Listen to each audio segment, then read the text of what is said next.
दोस्तों आज हम पढ़ने वाले हैं परागकोश का स्फुटन। परागकोश में कुल 4 स्तर पाए जाते हैं: बाह्य स्तर, अंतःस्तर, मध्य स्तर और टेपिटम। अब क्या होगा जब परागकोश होता है, हम यहाँ पे पढ़ने वाले हैं परागकोश का स्फुटन, मतलब परागकोश से परागकण का बाहर निकलना। ठीक, अब क्या होगा कि जो मध्य स्तर रहता है और टेपिटम, ये 2 स्तर पाए जाते हैं। ये दोनों फट जाएंगे। कब फटेंगे या कब नष्ट हो जाएंगे? तो परागकोश के परिपक्व होने पर मध्य स्तर व टेपिटम नष्ट हो जाते हैं। ठीक है, अगर हम अपनी भाषा में कहें कि जो परागकोश है वो पक गया ना, अब पक गया तो वो क्या, 2 लेयर नष्ट होगी। कौन कौन सी? मध्य स्तर और व टेपिटम। ठीक, 2 लेयर नष्ट हो जाएंगी। यह वीडियो नंबर दोस्तों 5 है। इसके आने वाली सभी वीडियो, इसके पहले की वीडियो, सभी के लिंक आपको डिस्क्रिप्शन में मिल जाएंगे। और अगर आप चाहते हैं नोट्स को डाउनलोड करना तो डाउनलोड करें आकाश लेक्चर ऑनलाइन ऐप, और बेस्ट कूपन कोड की लिंक आपको डिस्क्रिप्शन में मिल जाएगी। Thank you. देखिए अब क्या होगा, जब परागकोश परिपक्व होगा तो मध्य स्तर व टेपिटम 2 लेयर नष्ट हो जाएंगी। स्टोमियम वाले स्थान पर अंतः स्तर पतली होती जाती है। स्टोमियम स्थान पर उपस्थित अंतः स्तर की कोशिकाएं जल हानि करके सिकुड़ जाती हैं, मतलब जल को निकाल कर या जल को लॉस करके, जिससे बाह्य स्तर पर तनाव बढ़ता है। अब जब पानी निकल जाएगा तो तनाव बढ़ेगा और परागकोश स्टोमियम स्थान से फट जाएगा, जिससे परागकोश से परागकण स्वतंत्र हो जाते हैं। इसे ही परागकोश का स्फुटन कहते हैं। प्रायः यह अनुदैर्ध्य दरारें बनने से होता है। देखो हमने आपको पहले ही बताया, जो परागकोश है, परागकोश से परागकण का बाहर निकलना। ठीक है, अब परागकण जैसे बंद है, परागकोश के अंदर बंद है, तो कब बाहर निकलेगा भैया? जब वो लेयर टूटेंगी तब तो बाहर निकलेगा। अब देखो यहाँ पे जो स्टोमियम एक वर्ड आया है, स्टोमियम, तो हम समझते हैं पहले स्टोमियम को क्या होता है। ये आपको डायग्राम दिख रहा परागकोश का, यहाँ पे जो लेयर है, ठीक है, यहाँ पे जो मैं मार्क कर रहा हूँ, ये स्टोमियम है। क्या है? स्टोमियम है। ठीक, अब जो ये स्टोमियम है, जो मध्य स्तर है और टेपिटम, 2 लेयर क्या होगी? नष्ट होगी। उसके बाद जो स्टोमियम है, ठीक है, यहाँ से जो अंतः स्तर है वो लेयर पतली पड़ जाएगी। ठीक है, क्योंकि 2 लेयर ऑलरेडी नष्ट हो गई हैं।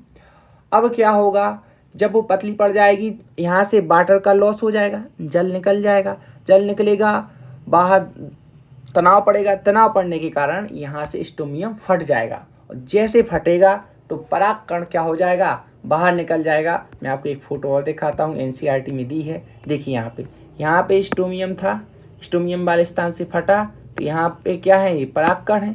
परागकण क्या होंगे? बाहर निकल जाएंगे। ठीक है, इतना समझ में आ गया।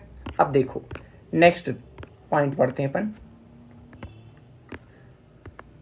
इसके बाद है परागकण की संरचना।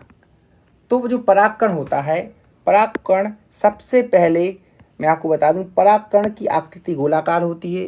देखो गोलाकार इसलिए होती है, बहुत छोटा होता है सबसे पहली बात। ठीक है, तो अधिकतर गोलाकार होती है। आकार क्या होता है? 25 से 50 माइक्रोमीटर होता है। यह एनसीईआरटी में लिखा हुआ है, इसलिए मैंने आपको बता दिया। आकृति गोलाकार और आकार 25 से 50 माइक्रोमीटर होता है, इसको नोट कर लेना। जो परागकण है उसका क्या होगा? विभाजन होगा। और कैसे विभाजन होगा? असममित। असममित का मतलब छोटा बड़ा, सम्मित का मतलब बराबर बराबर। तो यहाँ पे क्या होगा, एक बड़ी कोशिका का निर्माण होगा और एक छोटी कोशिका का निर्माण होगा। जो बड़ी कोशिका है उसको कायक कोशिका कहेंगे, और जो छोटी कोशिका है उसे हम क्या कहेंगे? जनन कोशिका कहेंगे। अब देखो, जैसे जनन कोशिका है तो उसका केंद्रक भी क्या होगा? उसको हम बोल देंगे जनन केंद्रक। समझ रहे? और जो बड़ी कोशिका है उसका केंद्रक को क्या बोलेंगे? बड़ा केंद्रक या वर्धी केंद्रक। ठीक, अब यहाँ पे 2 केंद्रक भी बने हैं और 2 साइटोप्लाज्मा भी बन गए। ठीक है, इसको हिंदी में क्या बोलते हैं साइटोप्लाज्म को? अब ये अपन आगे पढ़ेंगे। देखो परागकण नर युग्मकोद्भिद की प्रथम कोशिका होती है। परागकण एक आकुड़ित कोशिका होती है। इसमें 2 भित्तियां पाई जाती हैं, बाहरी भित्ति और आंतरिक भित्ति। बाहरी भित्ति को बाह्यचोल कहते हैं और अंतः या आंतरिक भित्ति को अंतःचोल कहते हैं। सिंपल है। तो बाह्यचोल क्या करता है? बाह्यचोल, देखो हमने आपको तब भी बताया था, जो बाहरी त्वचा थी वो भी प्रोटेक्शन प्रोवाइड करती थी। यहाँ पे बाह्यचोल है। बाह्यचोल क्या करता है? एक अत्यधिक प्रतिरोधक बसीय पदार्थ स्पोरोलेनिन से मिलकर बना होता है, जो ताप, अम्ल, क्षार आदि के प्रभाव से परागकण को बचाता है या परागकण की सुरक्षा करता है। इसलिए परागकणों का जैविक अपघटन नहीं होता। ठीक। अंतःचोल, अंतःचोल पैक्टिन एवं सेलुलोज से मिलकर बनी होती है। अंतःचोल से ही पराग नलिका का निर्माण होता है। परागकणों का परागकोश से निकलने से पहले इनके केंद्रक में विभाजन हो जाता है और यह दो केंद्रकों का निर्माण करता है।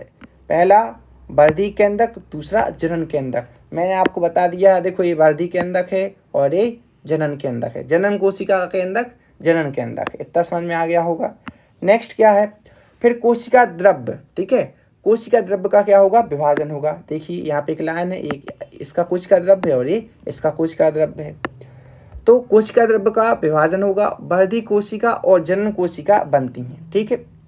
बाह्यचोल में जगह जगह छिद्र पाए जाते हैं जिन्हें जनन छिद्र कहते हैं। देखो जो बाह्यचोल में जगह जगह छिद्र पाए जाते हैं जिन्हें जनन छिद्र कहते हैं, इसमें क्या होता है, जो स्पेरुलेनिन है, ठीक है, स्पेरुलेनिन है, वो जहाँ पर अनुपस्थित होगा वहाँ पे छिद्र बन जाएगा। देखो मैं आपको बता दूं, जैसे मान के चलो ये आपको डायग्राम दिख रहा है। ठीक है, यहाँ पे जनन छिद्र दिख रहा। ठीक। अब क्या होगा, जो ये जो लेयर दिख रहा है ना, ये ग्रीन कलर की, इस स्पेरुलेनिन है। मान के चलो यहाँ पे अनुपस्थित हुआ। ठीक है, यहाँ पे अनुपस्थित है तो ये एक छिद्र का निर्माण कर देगा। फिर मान के चलो यहाँ पे अनुपस्थित है तो यहाँ पे एक छिद्र का निर्माण कर देगा। जहाँ पे यह अनुपस्थित होगा वहाँ पे एक छिद्र बन जाएगा, और जैसे छिद्र बन जाएगा तो हम उसे क्या बोलेंगे, जनन छिद्र बोलेंगे। ठीक है। चलो इसके बाद देखो, जिससे पराग नलिका निकलती है। द्विकोशीय अवस्था में परागकण परागकोश से मुक्त हो जाते हैं। ठीक। और परागण की क्रिया द्वारा मादा पुष्प के वर्तिकाग्र पर पहुंचते हैं। आपको पता ही है कि जो परागण की क्रिया है उसमें परागकण वर्तिकाग्र पर पहुंचेंगे। ठीक है, और किसके, मादा पुष्प के। वर्तिकाग्र पर पहुंचकर परागकण का अंकुरण होता है तथा परागकण के जनन छिद्र के माध्यम से अंतःचोल द्वारा पराग नलिका का निर्माण हो जाता है। यह पराग नलिका बढ़ते हुए बीजांड में प्रवेश करती। बीजांड अभी हम आगे पढ़ेंगे, उसमें हम आपको डिटेल से बताएंगे बीजांड क्या होगा। बीजांड में क्या करेगी, प्रवेश करेगी। जनन कोशिका पराग नलिका के माध्यम से बीजांड में पहुंचता है। जनन कोशिका पराग नलिका रास्ते में ही समसूत्री विभाजन द्वारा दो नर युग्मक का निर्माण करती है। ठीक। अब देखो डायग्राम देख लो, ये डायग्राम है। यहाँ पे बाह्यचोल है। बाह्यचोल किसका बना है, स्पेरुलेनिन का बना है। ये अंतःचोल है। जनन छिद्र किसे कहते हैं, तो देखो एक परिभाषा यह भी है कि जहाँ पर स्पेरुलेनिन अनुपस्थित होता है, ठीक है, बाह्यचोल में स्पेरुलेनिन जहाँ अनुपस्थित होता है उसे हम क्या कहते हैं, जनन छिद्र कहते हैं। यह केंद्रक है। केंद्रक किसका है, बड़ी कोशिका का है।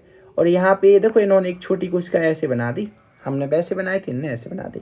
तो ये क्या है, जनन केंद्रक है। यह क्या है, जनन कोशिका है। इसको रिक्तिकाएं बोलते हैं। ठीक है, तो ये रहा डायग्राम परागकण का। तो दोस्तों आज की वीडियो में इतना ही। अगर आपको वीडियो पसंद आई हो तो वीडियो को लाइक करें, चैनल पे ना हो सब्सक्राइब जरूर करें और हमारे साथ जुड़ें व्हाट्सअप चैनल के माध्यम से, टेलीग्राम चैनल के माध्यम से। और कोई भी समस्या है तो आप मुझे व्हाट्सएप पे मैसेज कर सकते हैं। सब कुछ डिस्क्रिप्शन में मिल जाएगा। Thank you.